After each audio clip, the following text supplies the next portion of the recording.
नमस्कार। पैसा ये सिर्फ कागज के नोट या सिक्के नहीं है, ये हमारी जिंदगी की एक कहानी कहते हैं। आज हम उसी कहानी के एक छिपे हुए लेखक को समझने वाले हैं, यानी हमारी अपनी सोच, हमारी मानसिकता, और ये जानेंगे कि हमारी सोच हमारे बैंक बैलेंस से कहीं ज्यादा कीमती क्यों है। तो चलिए, इस कहानी को समझने के लिए एक ऐसे सवाल से शुरू करते हैं जो शायद हम सभी के मन में कभी न कभी तो आता ही है।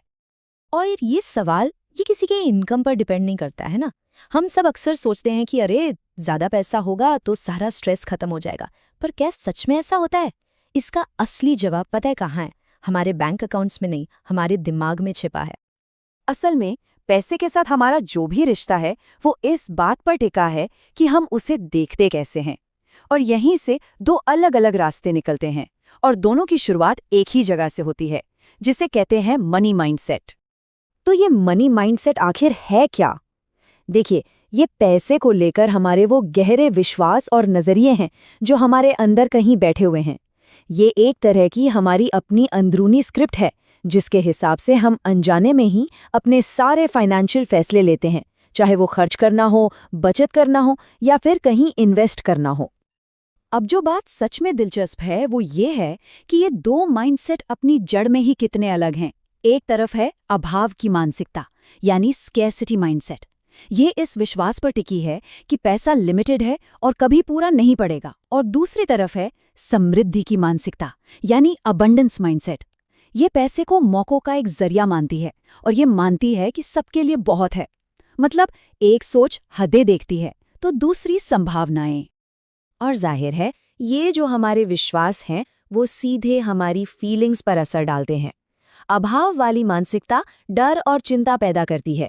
ये वो फीलिंग है कि हम हमेशा पीछे रह जाएंगे। लेकिन इसके ठीक उलट समृद्धि वाली मानसिकता उम्मीद और क्रिएटिविटी को जगाती है, जो हमें नए नए तरीकों और संभावनाओं पर फोकस करने में मदद करती है। और फिर यही भावनाएं हमारे एक्शन में बदल जाती हैं। डर की वजह से हम पैसा बस जमा करते रहते हैं, किसी भी तरह के रिस्क से बचते हैं और ग्रोथ के मौके गंवा देते हैं। वहीं दूसरी तरफ उम्मीद हमें आगे बढ़ने के लिए, इन्वेस्ट करने, नई चीजें सीखने और सोचे समझे रिस्क लेने के लिए मोटिवेट करती है। और बस यहीं से दो बिल्कुल अलग फाइनेंशियल सफर शुरू हो जाते हैं। लेकिन सबसे जरूरी बात यह है कि ये माइंडसेट कोई पत्थर की लकीर नहीं है। इसे बदला जा सकता है। तो सवाल ये उठता है कि ये बदलाव शुरू कैसे होता है? विलियम जेम्स का ये विचार यहाँ बिल्कुल फिट बैठता है।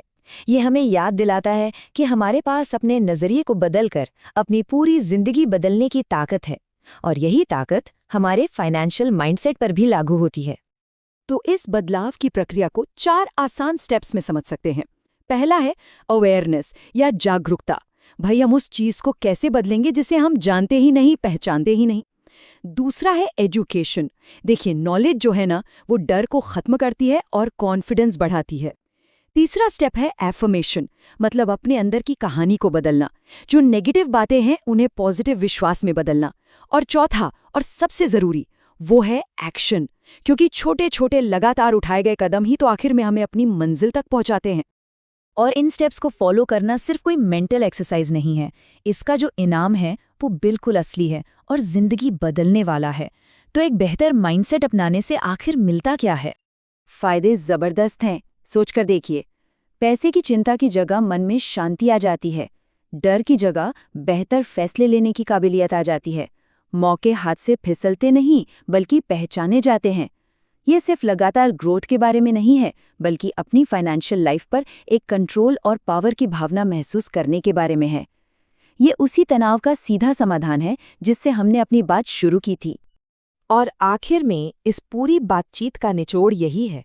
बात इस पर नहीं है कि कोई कितना कमाता है, बल्कि इस पर है कि वो उस पैसे से क्या क्या मुमकिन मानता है। सारा खेल नजरिए का है।